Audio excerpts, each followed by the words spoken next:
great to be back in Slovakia. It's great to be back in beautiful Bratislava. Since I became Secretary General now last year, I have visited your neighbours in Hungary and in Poland. So it was time, it was about time to make an official visit to your fantastic country. And it is an honor for me to speak at your prestigious university, named after the father of modern education, Amos Comenius. Like so many of the great minds of the 17th century, he was ahead of his time. He believed in universal education and that education for all could promote peace and unity among people and nations. And I feel a connection with Comenius. His last 40 years, amongst his most active and productive, were spent in my own country, in the Netherlands. He lived and worked in Amsterdam, and he called it the jewel of cities, the glory of the Low Countries, the joy of Europe.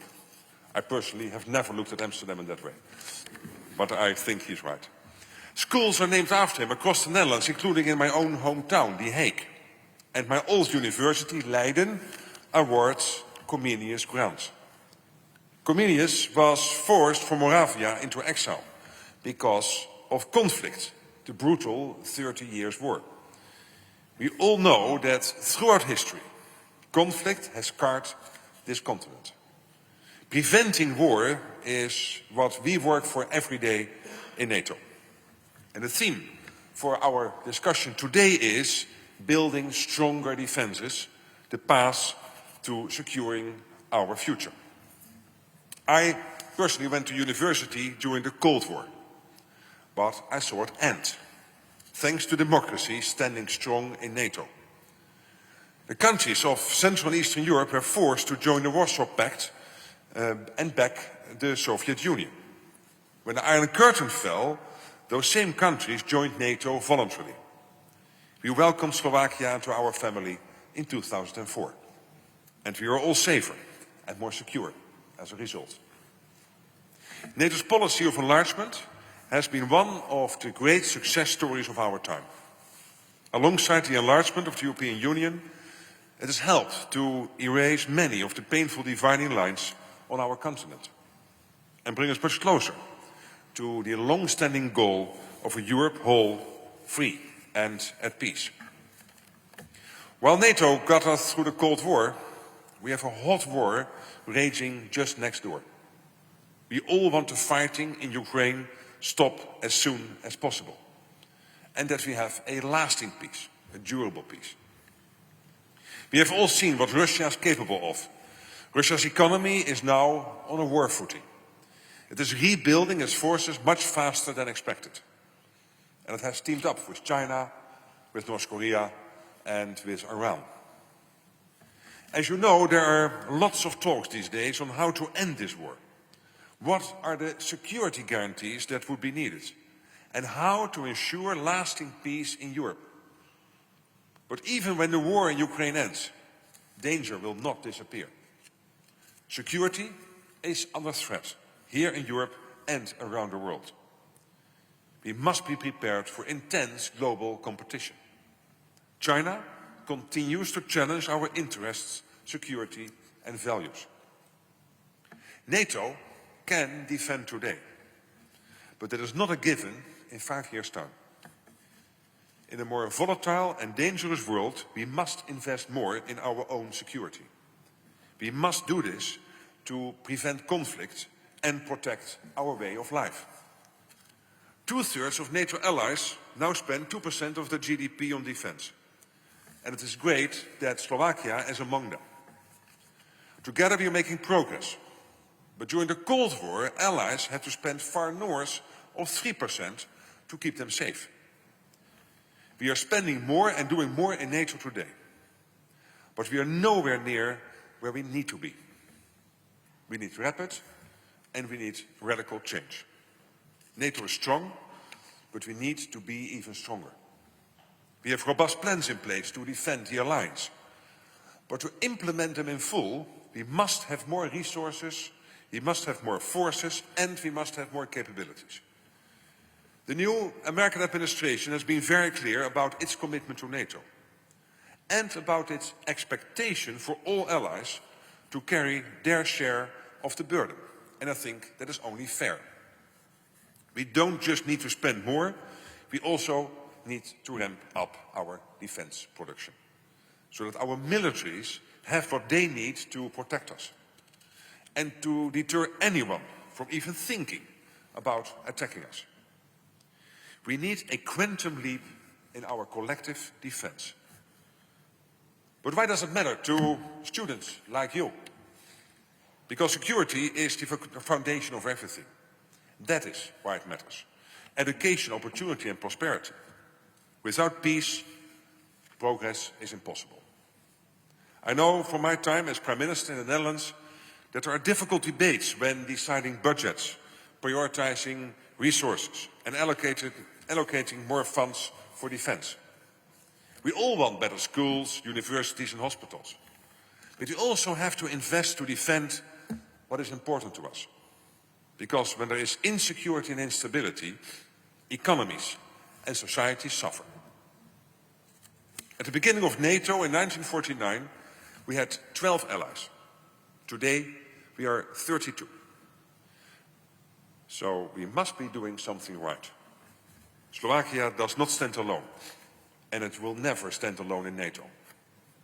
Today, I went to see the NATO forces stationed in Slovakia to protect you and the alliance. There are soldiers deployed here from the other side of Europe, from Spain and Portugal, and friends closer to home, and here too, Czechia and Slovakia, Slovenia and Slovakia.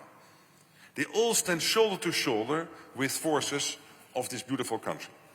And you have the entire alliance behind you. I know that as I speak to you today, I'm speaking to the future of Slovakia and therefore the future of Europe. You represent the next generation of leaders, thinkers and innovators. You will shape the policies, the technologies and ideas that will define your future and keep me safe in old age. And a strong NATO means a secure future, where you can study, work and build a better tomorrow without fear of war. I urge you all to engage with the challenges of our time, ask the tough questions and push for solutions. Whether you pursue careers in defense, diplomacy, technology or in any other field, you are the future. We need your help to prioritize peace, security and stability. NATO is here to protect 1 billion people on both sides of the Atlantic. Our mission is to protect you, your friends, your families and your future. Without strong defense, there is no lasting security. Without security, there is no freedom. And without freedom, we cannot live our lives the way we want to. Building security and stability requires commitment. That means investing more in defense, standing together, and remembering that peace is never guaranteed, only protected. And that is why building stronger defenses is the path to securing our future. And that is what we are doing at NATO. Thank you for listening. This was only the beginning, because now we will start the conversation. But first an applause for my speech. Thank you.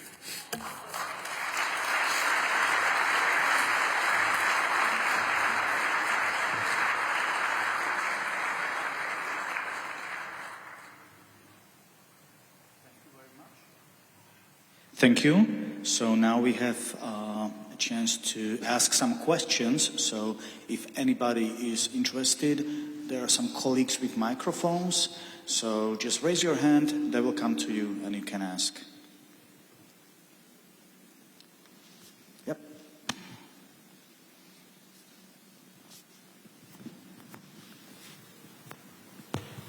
Yep, thank you very much. I think throughout last years there were many news about Russian hybrid attacks on NATO states.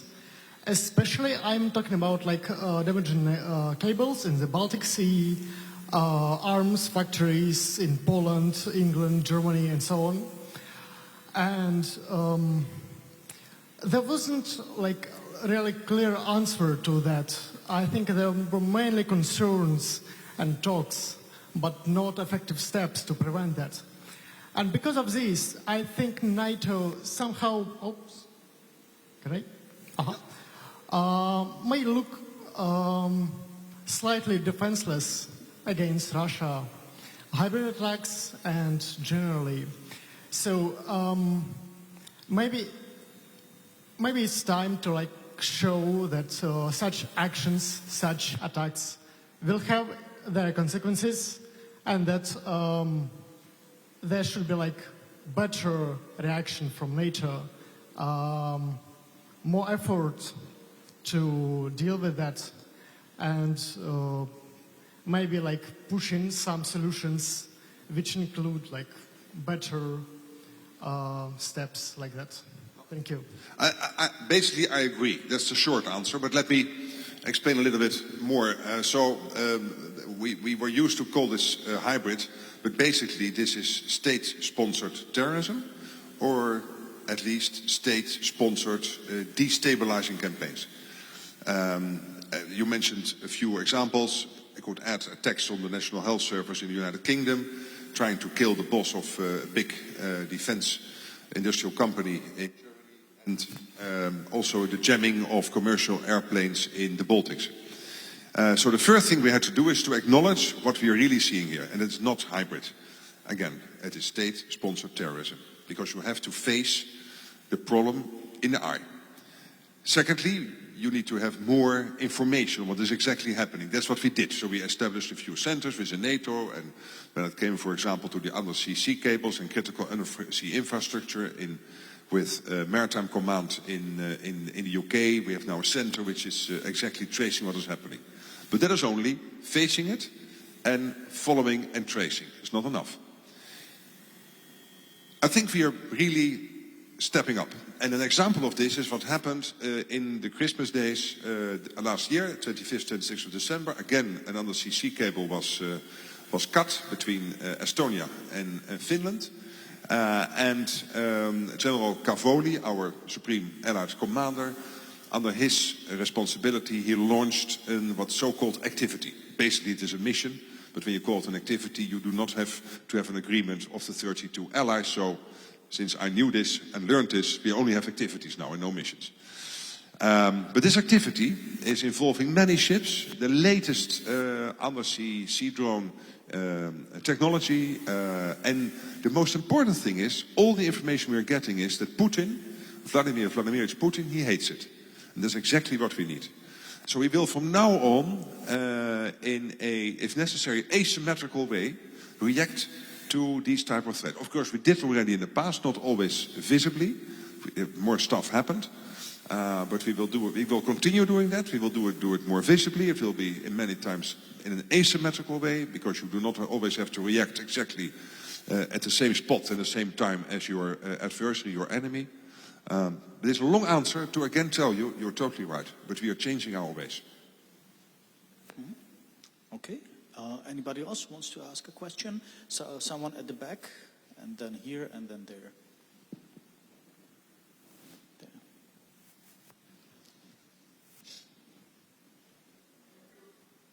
Thank you very much, Mr. Secretary General.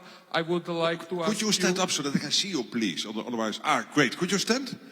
Of course. Great. Then. I just will read my question.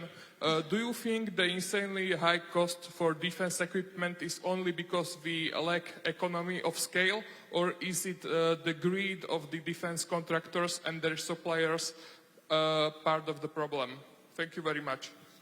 I'm not sure that is the reason, but you're right that sometimes it's costing a very high amount of money. The problem is the price, the problem is the speed, the problem is that many defense companies have to put in place more shifts and more production lines. They are not doing that. They are asking for these 10-year contracts, but you know how it works in democracies. You work from election cycle to election cycle. So I'm telling them, these big industrial companies, you know that the money is there, you know that the demand is there. You are businessmen and women, start investing.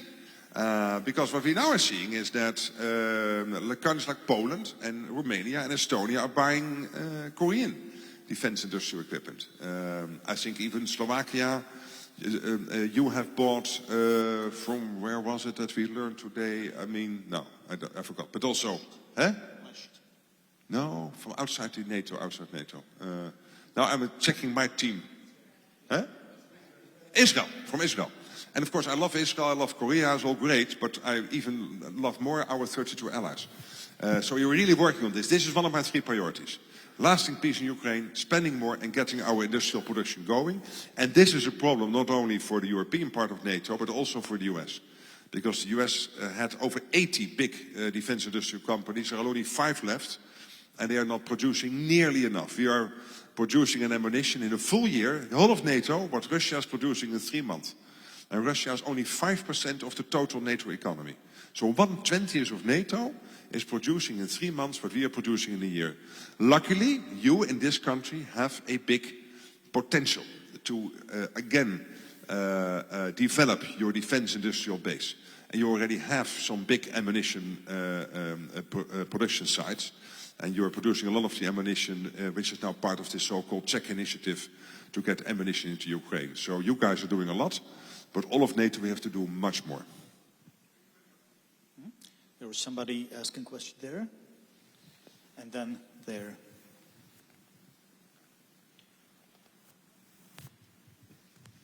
Hello, and thank you for visiting us today, Mr. General Secretary.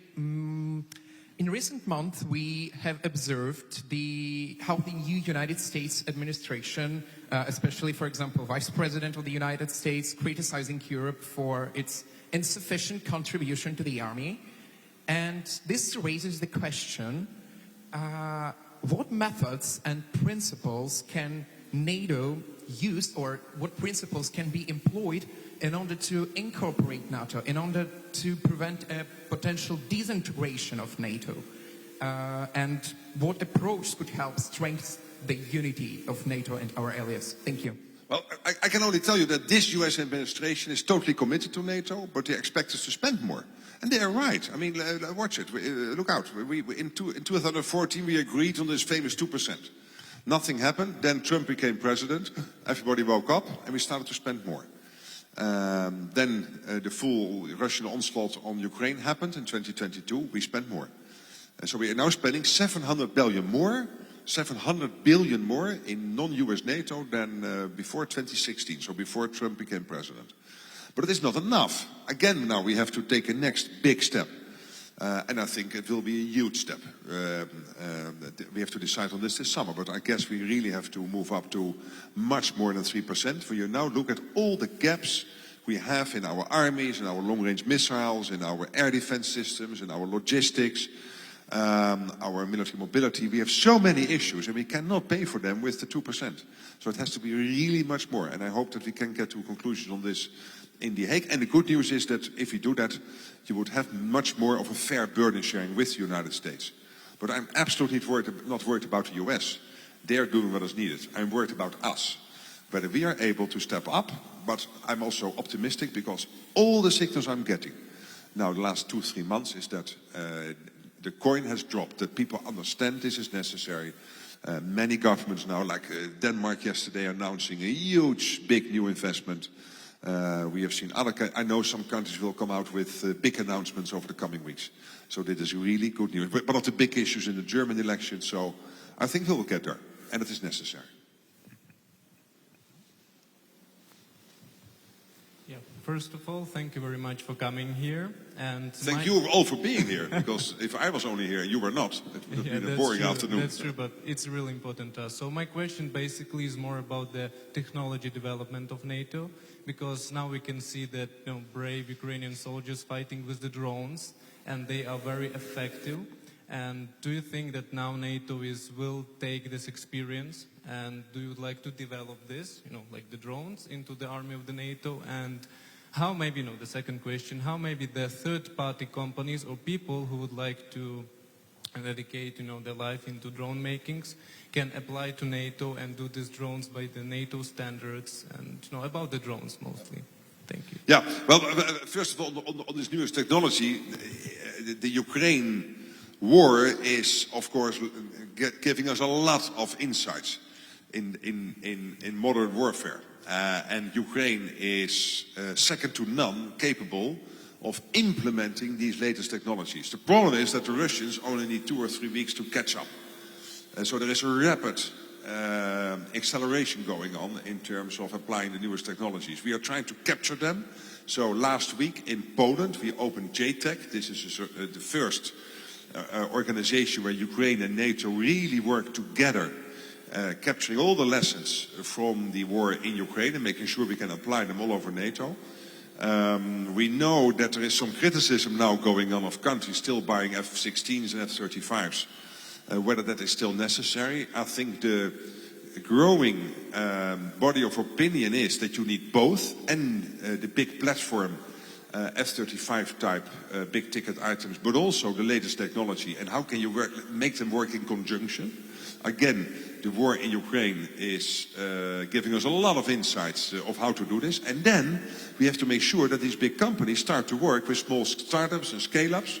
Not easy, because a big company has all these internal rules, and typically they would choke off and kill any startup as soon as they start to merge with a big company. So you have to find ways to make sure that a startup can survive in that fabric of a big company, in that structure, in that texture. And I think there are many lessons how to do that. So this is all happening at the moment. And in NATO, we are working on that in headquarters in Brussels, a whole team working on innovation, together with the people working on procurement. Obviously, it is something which in the end has to be done by the 32 allies in their own military, in their own procurement programs, etc. But that is happening.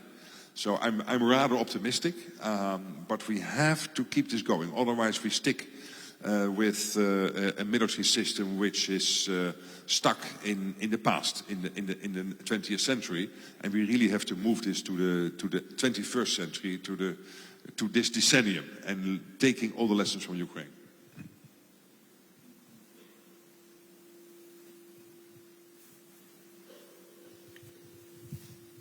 Hello, thank you for the opportunity. I want to ask you about Kosovo. Since the recent changes in US international policies, there have been rumors that they might pull out their military and abandon their military base. I want to ask your opinion or your thoughts about the possible risk of conflict in the area. Well, let me be perfectly clear. Everything I'm getting out of the US system is that they are totally committed to NATO and their present engagements. So let's see what happens. You might always have changes of policy or small adjustments that can always happen. The Slovaks, the Dutch and others are also doing this. But I have no reason to believe there will be dramatic announcements. And more generally on the Western Balkans, we have to be sure that we keep an eye on this. Because stability in Kosovo, stability in Bosnia, stability in Serbia, it is in all our interest. So we have had recent elections in Kosovo. I think they have not been finalized in a formal outcome, but it seems that the main party who was basically governing Kosovo on its own before the elections might need a coalition. Let's see how that plays out, but that is normal political democratic process, forming coalitions. Of course, we know there are certain issues we need to be very watchful of in Bosnia. The relationships in the region. I'm myself in constant contact with all the main leaders over there. I had the opportunity in the Munich Security Conference to speak with 2 out of the 3 members of the presidency of Bosnia. I will visit the region in March. So step by step we really try to maintain stability. And that is important because it is a region which has a history of instability. And luckily now for many years we have a hard-forged stability in that part of Europe, in the Western Balkans, and we have to maintain that. Thank you. Thank you.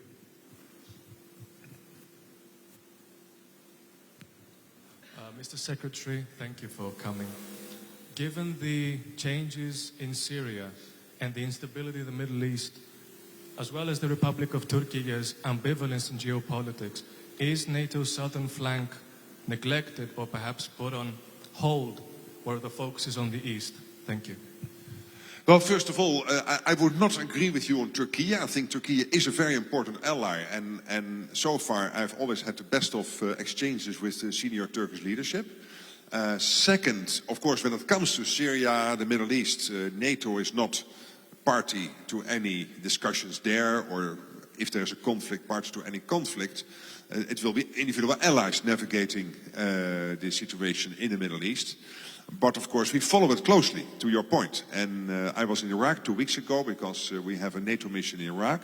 That's one, and that's helping them to develop their defense capabilities. And also their Minister of the Interior is making use of all the training facilities we provide there through this NATO mission in Iraq. And we have a southern neighborhood policy. So there is even a special representative. I believe even it is my special representative, not only NATO's. So my special representative to the global south. And sorry, not to the global south, to the southern neighborhood. Working with the Middle East, working with Northern African countries. We have close cooperations with Jordan, with Egypt, Tunisia, Mauritania, Cape Verde. And we are expanding that. And why is this important? Because we know that China and Russia are, particularly in Africa, rapidly trying to expand their influence in that part of the world. And it is important that we stay very much involved. Not only because Spain, Portugal and Italy think this is important. I agree with them, it is important. These allies, I think, are totally spot on here. But it is important for the whole of the alliance. So that is why we are concentrating very much on that area.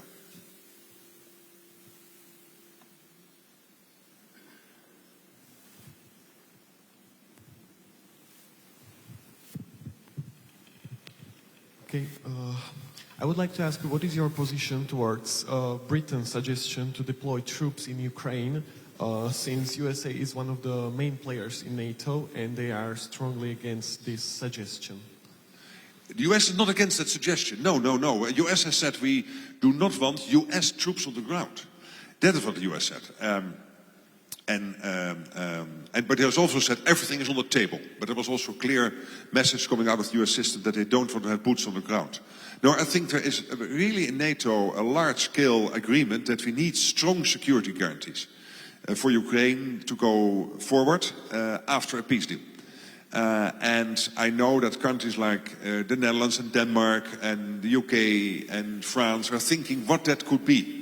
That was why we had a meeting in Paris on Monday, and there was another meeting yesterday, and there will be more meetings coming up, I think, to coordinate the European support for a peace deal in Ukraine. I myself optimistic about President Trump's initiative. Of course, it is still early stage, but I think it is important that he started this peace initiative now with the Russians.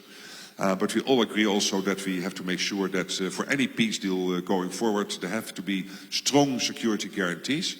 We also agree that strong security guarantees, if provided by European countries, need a backup by the United States, not with boots on the ground.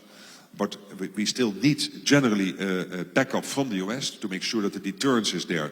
But also because the US provides certain capabilities, again, not with boots on the ground, but necessary to make it possible for European countries to help there.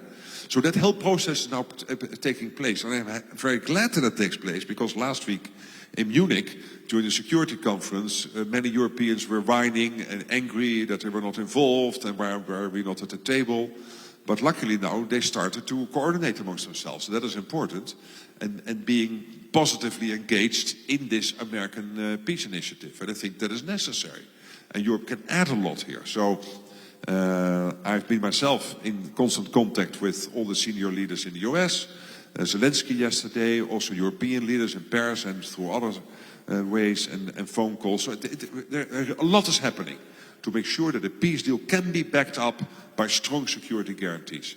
Because we have to make sure that whenever there is a peace deal in Ukraine, that it is lasting, that it is enduring. As Pete Hegseth, the former US Secretary of State of Defense, the new Secretary of State of Defense of the US has said last week, it should not be a Minsk III. It has to be lasting, and then you need security guarantees.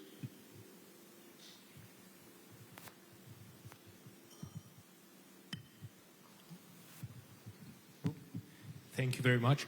I have a question more targeted towards the future. So how do you see the possible future expansion or enlargement of NATO, especially when considering countries such as Ukraine or Georgia? Thank you very much. Well, in the end, it is the sovereign right of countries somehow within the Northern Atlantic. I mean, if it is New Zealand, it's a bit difficult because it's not part of the Northern Atlantic. We do, by the way, have a strong cooperation with New Zealand, Australia, Japan and Korea, the IP4 countries. But of course, they will not become members as they are not part of the Euro-Atlantic. But countries within the Euro-Atlantic who want to join can make that known. And then there is a whole process in place, step by step, to potentially make that happen. In the end, that's up to each of these countries. And I can only repeat, as I said before, that Russia has no vote or veto on who joins NATO. Only when they themselves want to join NATO, then they have a vote and a veto.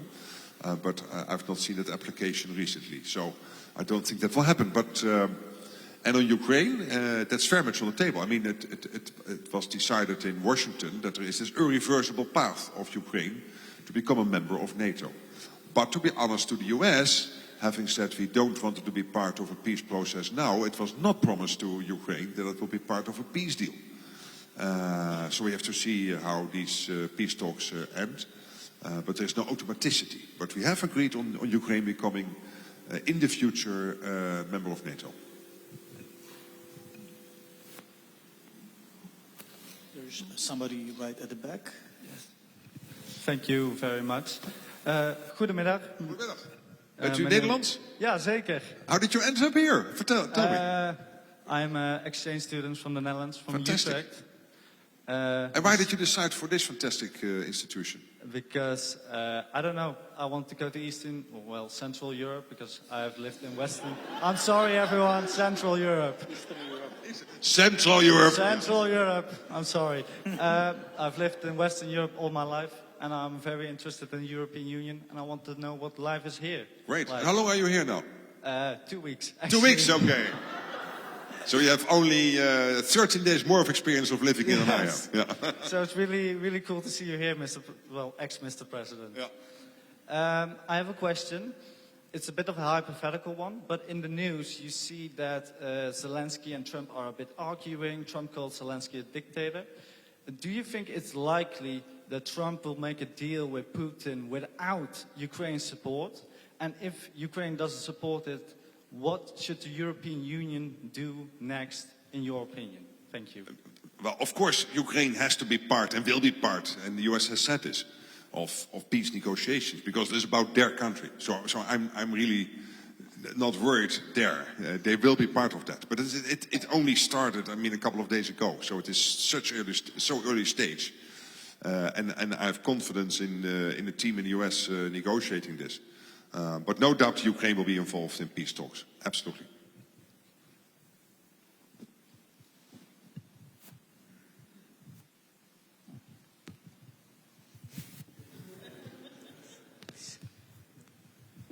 Thank you.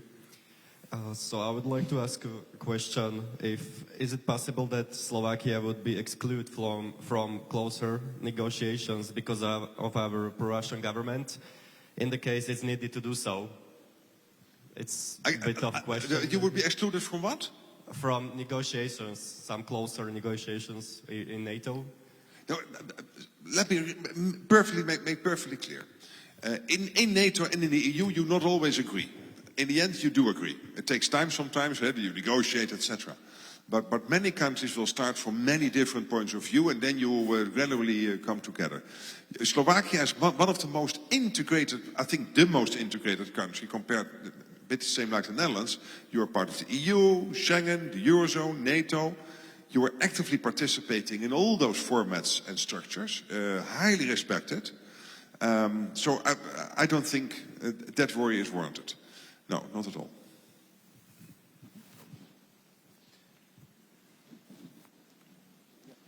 Good afternoon, Secretary General. Hi. As a Ukrainian, in the context of game theory... You're Ukrainian? Yes. Yes. I'm interested especially in the context of game theory in political science. How does NATO assess the ongoing war in Ukraine as a strategic interaction between Russia, NATO and Ukraine? Specifically, how do you evaluate the payoff structures and potential Nash equilibria in this scenario, considering the escalation risk and deterrent strategies? Of course, NATO is not party to the conflict, but NATO, through the command in Wiesbaden, is coordinating the training and the military equipment coming into Ukraine, and through JTEC, the center in Poland, collectively we're capturing all the lessons.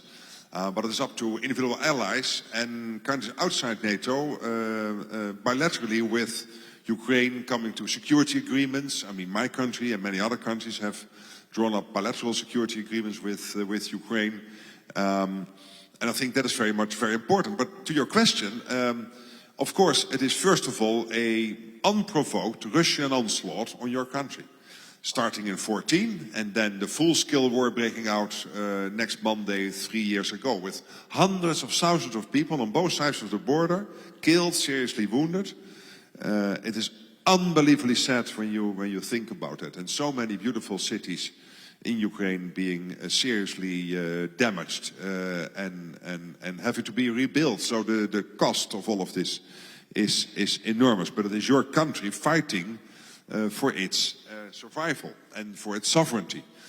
That is between you and Russia. But we also have to acknowledge that Russia is working with others, with North Korea, with China, and with Iran. So when a peace deal is reached on Ukraine, let's make sure that one Xi Jinping, the first secretary of the Communist Party of China, will be watching this and will be interested in the outcome. And if it is a weak deal for the West, he might think of some next steps himself in the Pacific. So all the theaters, as so-called, Northern Euro-Atlantic and in the Pacific, they are more and more connected. Thank you. Can I give you one more question? Please. You have the microphone, so you have the power. What advice would you give to the future generation of Ukrainian leaders? Well, first of all, it's not up to me. I can only say I have the highest respect for what Ukraine is doing and enduring.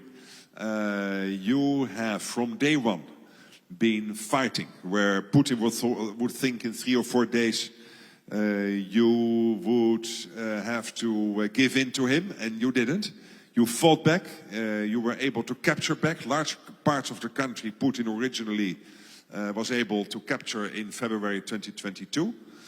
We all remember that famous video President Zelensky made when he was offered a ride to Poland to get into safety, and that he said, "I don't need a ride, I need ammunition." And then he came out of the presidential palace saying, "I'm here with the Prime Minister, the Defense Minister, the Chief of the Military, myself, the President. We are all here," and that was a rallying call, I think, to the whole of Ukraine. And one of the most moving short clips I've ever seen. In all its simpleness, extremely effective, because it showed the leadership, not only of the senior leaders in Ukraine, but also of the general population. But for the young people in Ukraine, I mean, I wish for you this war to end as soon as possible. And then you will have to rebuild the country, but you will have so many stories to share about how proud soldiers and proud citizens have withstood this Russian onslaught, that I hope you will be very proud, that you will share those stories and they will go down the generations. And of course that you will build your future and will have happy lives and really be integrated as you wish in the Euro-Atlantic structures like the EU and NATO. I really wish that for your country. Okay. Thank you very much for your answer. We will take one more question. Good afternoon. I would like Hi. to ask... Are you also from the Netherlands? No. No. But my sister lives in the Netherlands. She found a Dutch guy. Very good.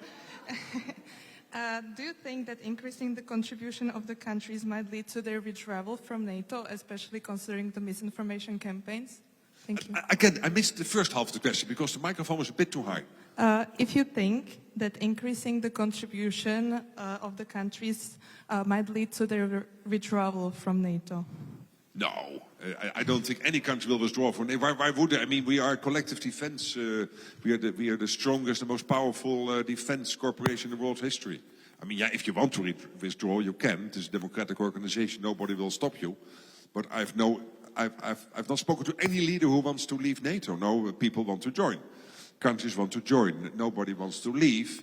But being in NATO, we have to make sure that it is not one paying more than the rest. And at the moment, of course, what we see is that the US is about a little bit more than 50% of overall NATO economy, but is paying much more than 50% of the overall NATO defense spending. And we see some countries on the eastern flank, like Lithuania and Latvia and Estonia, but also Poland, really ramping up now defense spending. We see other countries now rapidly following, like Sweden and Denmark. I'm hearing some encouraging signals from other countries, maybe even yours, here in Slovakia, but not up to me to make any announcements. But that gives me hope that we will get to a much higher number to reach with a credible time path at the Hague summit to decide on that. And not because Donald Trump once did. Yes, also because he is right that America should have a fair deal. But because we want to protect ourselves. And we know, as I said in my short introductory remarks, we cannot defend ourselves going forward given the rapid ramp-up of defense spending and production in Russia. So we have to do it. We all have to do it to make sure that we maintain our deterrence, that he will never, ever try again to capture 1 square mile or kilometer of Ukraine, but also not to capture any square mile or kilometer of any NATO country whenever he would wish so. That he knows that he was the full onslaught of all of us on Russia. And therefore we have to remain strong, and that is why we need more spending.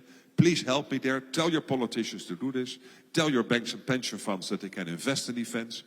I really need you as ambassadors here. That's why I'm here. I mean, you thought I was here for you. No, you are here for me.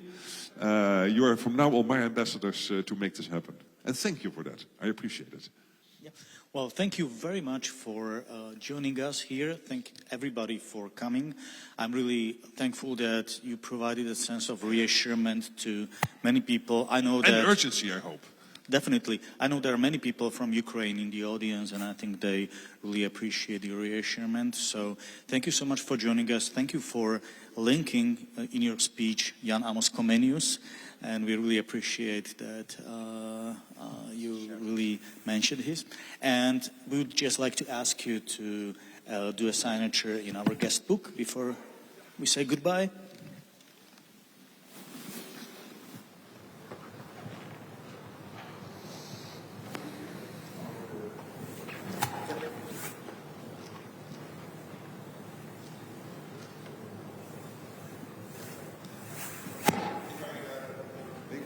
One final remark to the students. Thank you for being here, first of all. And maybe one advice.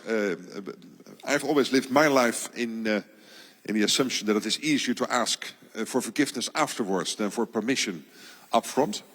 So take some risks. And when you have strong ideas, follow them, even if you have many seniors telling you you can't.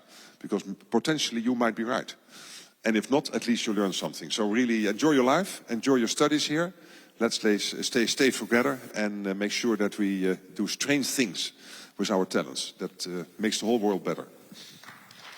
Thank you.